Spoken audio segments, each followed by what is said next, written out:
Baik, Assalamualaikum warahmatullahi wabarakatuh. Kembali bersama saya di channel Rian TV.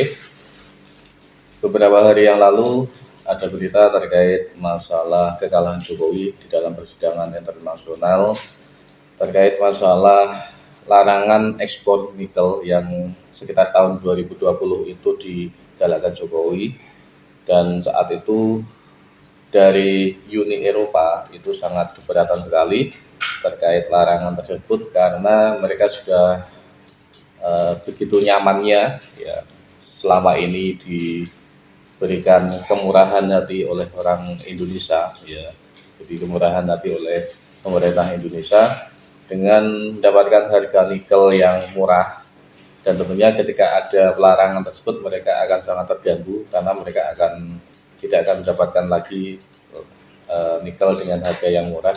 Dan ini kenapa Presiden Jokowi ya melarang ekspor nikel, karena Jokowi ingin Indonesia itu menjadi negara yang negara industri dengan memberikan nilai tambah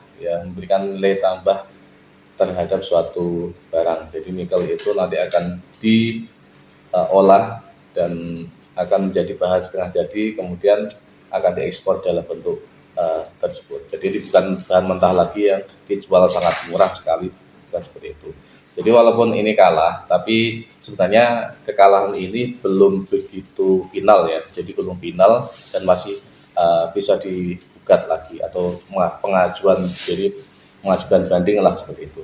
Dan ini saya membahas ini bukan masalah terkait kekalahan tersebut ataupun terkait dengan apa yang ini, tapi saya membahas tentang nyali Jokowi yang dari awal pemerintahannya itu memberikan sebuah gebrakan yang sangat signifikan terhadap ekonomi di Indonesia. Katakanlah sekitar tahun 2018 itu Jokowi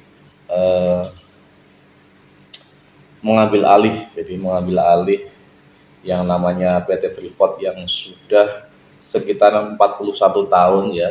Jadi tahun 2018 itu sudah 41 tahun, yang dimulai sekitar tahun 1973 dan saat itu pada pemerintahan Orde Baru, dan sampai tahun 2018 itu baru diambil alih sampai 51%. Dan kenapa Jokowi kok berani mengambil alih tersebut? Apakah memang cadangan tambang di sana itu masih mencukupi? Ya, ketika mengambil alih, apakah nanti tidak akan mengalami kerugian?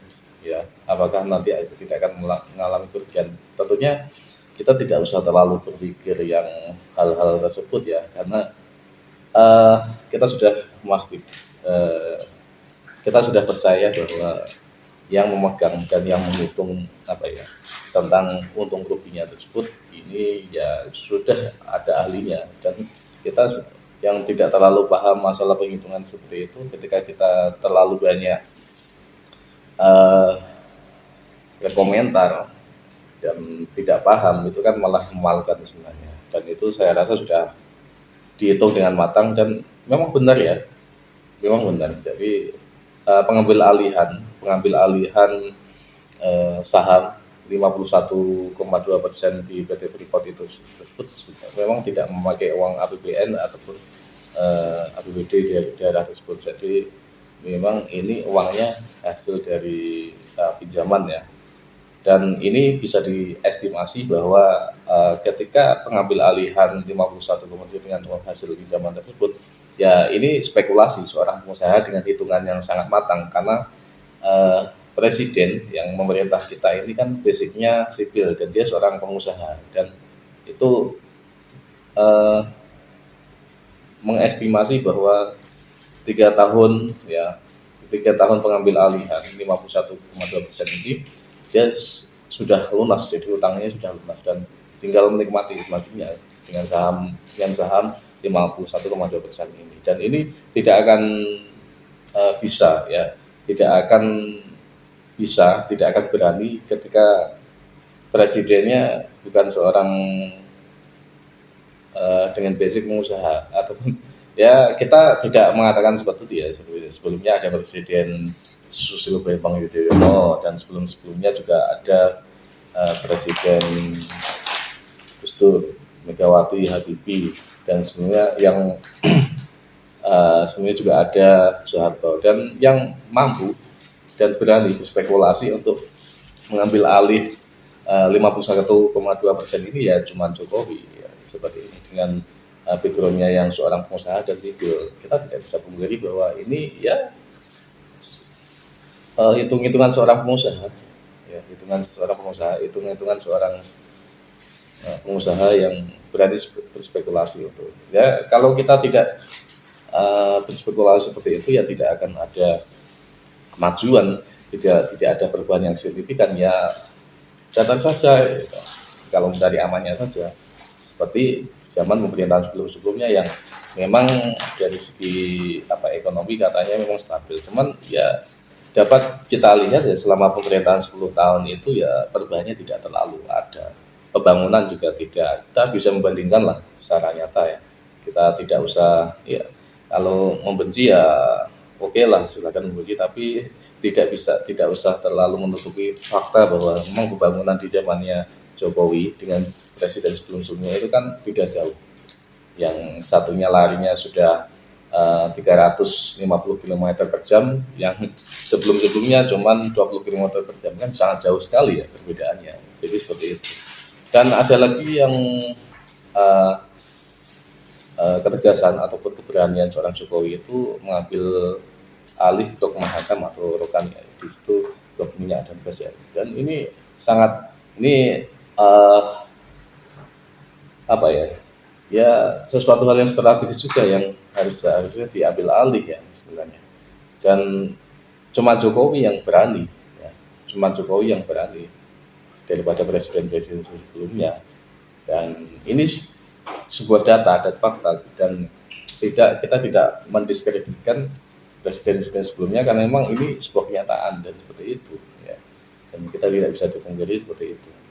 Dan terakhir masalah ekspor nikel ya, itu ada pelarangan sekitar tahun 2020 kemarin, ada stop untuk ekspor nikel ke luar negeri ataupun ke Eropa dengan alasan ingin memberikan nilai yang lebih terhadap nikel tersebut. Jadi Jokowi itu inginnya bahwa ketika ada bahan tambang yang diolah dihasilkan dari bumi Indonesia, itu seharusnya ketika diekspor itu minimal sudah diolah dulu, bukan bahan mentah-mentah yang ketika kita jual itu nilainya sangat rendah sekali dibandingkan dengan bahan yang sudah diolah di Indonesia. Makanya dan ini strategi juga bahwa ketika pengolahannya di Indonesia kemudian ada dijual dalam bentuk bukan mentah, itu ada nilai jualnya juga dan nilai ekonomi, dan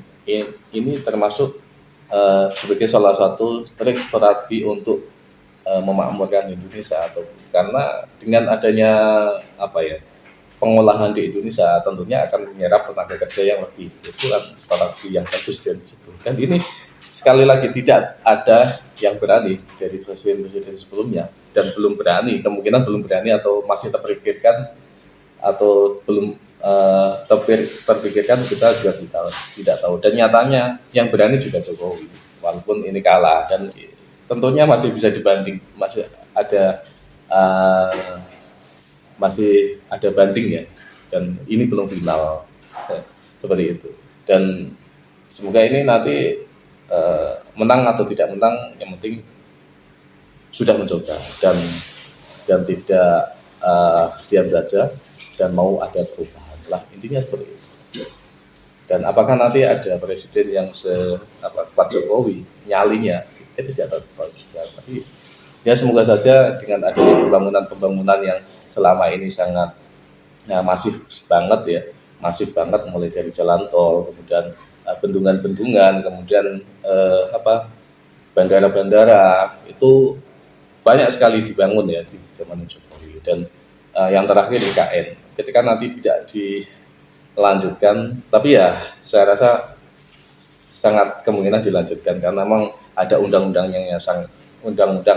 yang sangat kuat untuk semacam backingi adanya pembangunan IKN tersebut. Oke, seperti itu. Dan terima kasih. Kalau tidak setuju silakan komen secara santun di bawah di kolom komentar, dan kalau setuju silakan komen juga dengan like ya, kemudian di komen dan di subscribe channel ini agar terus berkembang. Terima kasih dari saya. Assalamualaikum warahmatullahi wabarakatuh.